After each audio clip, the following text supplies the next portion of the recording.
എന്താ പേര്? വിശക്കണു. വെസ്കണുവിന്റെ നാട് എവിടെയാ? ആൾക്ക് വിശക്കണമെന്നാ പറഞ്ഞത്. ആ ചോറെടുത്ത് കൊടുക്കടി. ബൈ ദ ബൈ, കിണറ്റിനടിയിൽ ഓക്സിജൻ ഉണ്ടായിരുന്നോ? ഇല്ല, ഞാൻ ഒറ്റയ്ക്കായിരുന്നു.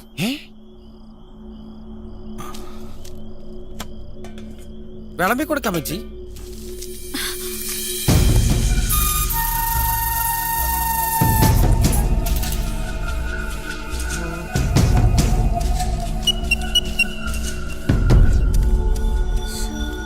ഭക്ഷണം കഴിപ്പ് കണ്ടിട്ട് കിണറ്റില് കഴിഞ്ഞ ആഴ്ച വീണാന്ന് തോന്നണോ? അപ്പം വല്ലതും കഴിച്ചാർന്നോ? നമ്മുടെ പശുക്കളിന്ന് പട്ടിണിയാവുന്നിരിക്കും ഉറപ്പായി. അതുകൾക്കുള്ള കഞ്ഞി കാടികളൊക്കെ നമ്മളെടുത്ത് കുടിക്കൂലോ. അതുങ്ങളത് വൈകിട്ടേ കുടിച്ചടാ. വല്ലാത്ത ചതിയായി പോയി. ഇവിടെ ഇങ്ങനെ ഇരുത്തിയാ മതിയാ, എഴുന്നേപ്പിച്ചു വിടണ്ടേ?